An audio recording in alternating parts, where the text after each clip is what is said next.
Good morning, everyone. My name is Mighty Stream, and I'm going to do your April the 8th just for today in a meditation. Hope you're having a beautiful morning. Let's go ahead and get into that meditation. If you need to reach me, feel free to do so at recoveryofhope21@gmail.com. Okay, here we are. The title of this meditation is Happiness. We come to know happiness, joy, and freedom. That's taken from the basic text, page 91. If someone stopped you on the street today and asked you if you were happy, what would you say? Well, gee, let's see. I have a place to live, food in the refrigerator, a job, my car is running. Well, yes, I guess I'm happy. You might respond. These are outward examples of things that many of us have traditionally associated with happiness. We often forget, however, that happiness is a choice. No one can make us happy. Happiness is what we find in our involvement with Narcotics Anonymous. The happiness we derive from a life focused on service to the addict who still suffers is great indeed. When we place service to others ahead of our own desires, we find that we take the focus off ourselves. As a result, we live a more contented, harmonious life. Let me repeat that. As a result, we live a more contented, harmonious life. In being of service to others, we find our own needs more than fulfilled. Happiness, what is it really? We can think of happiness as contentment and satisfaction. Both of these states of mind seem to come to us when we least strive for them. As we live just for the day, carrying the message to the addict who still suffers, we find contentment, happiness, and a deeply meaningful life. Just for today, I'm going to be happy. I will find my happiness by being of service to others. Let's take a moment of silence, followed by the we version of the Serenity Prayer. Moment of silence now, please.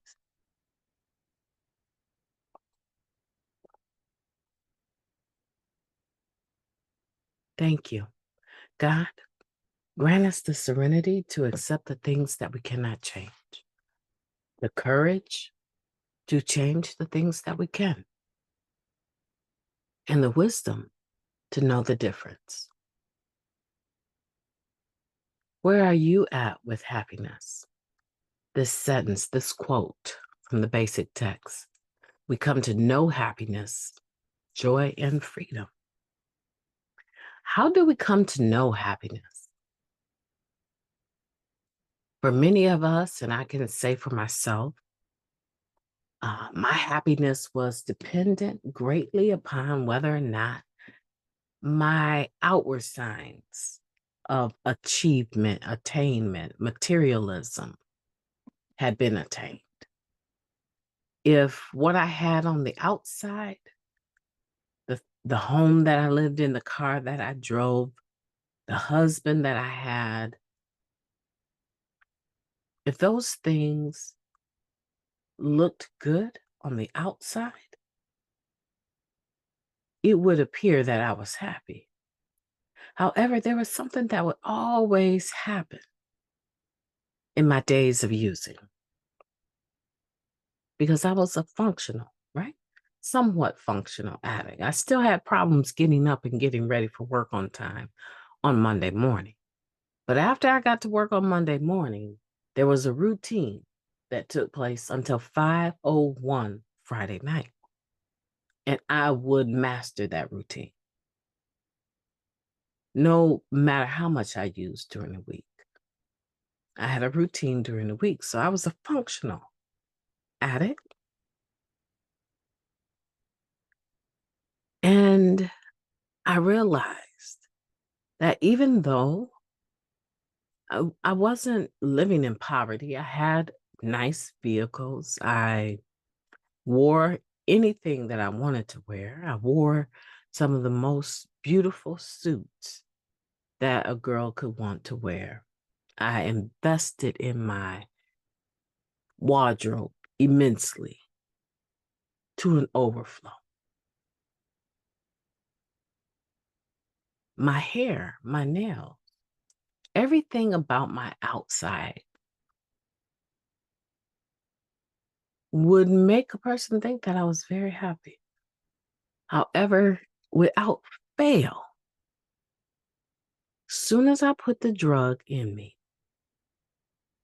I would become depressed. I would become overly analytical and conversational. I would become ready to debate at a drop of a hat. And in this using state,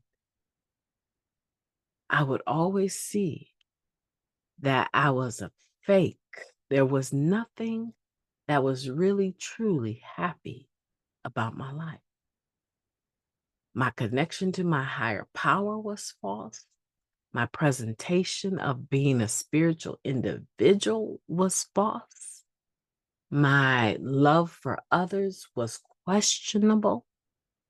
I would start seeing what was really inside of me, which was a lot of self-loathing. And this mirage of happiness was something that I created. Now, let's fast forward to when I got clean. This is what I figured out. Even though I put the drug down, there were still these moments of realization that I was a miserable mug. I was not happy at all. And the thing about this is that it went on and on and on. And there was no drug within me that would alter my perception.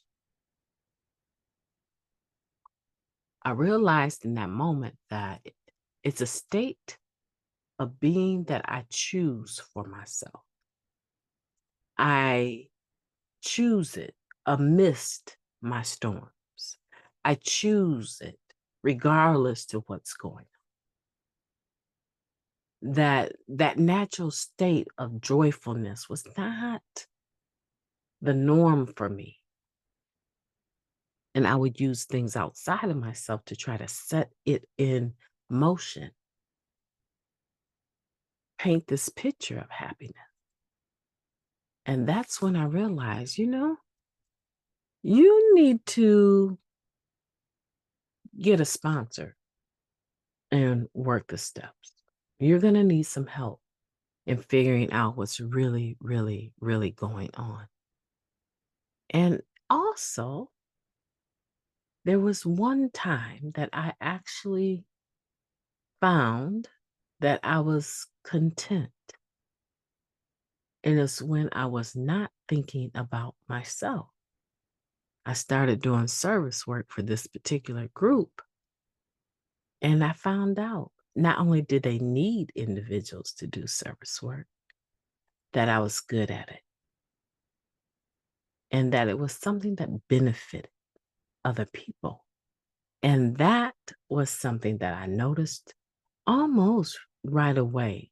Almost right away when I started making local meetings, which would have been at around 13 months clean. I realized, okay, when you're helping others in this atmosphere, because hospitality, right? I'm very hospitable today, but I don't believe that hospitality was something that I was just really good at. So when I got clean and started doing service work at 13 months, I figured out service work was a moment that didn't last too long, about an hour or two. And in the doing of the service work, I relinquished the obsession with myself. It was like a form of meditation, actually, for me, because I wasn't thinking and chasing my own thoughts. I was like, oh, that put me on chill. I like that. And I did more and more of it and always have. My name is Mighty Stream. I've enjoyed talking to you. I hope that you will have a beautiful day on purpose. I intend to talk to you soon.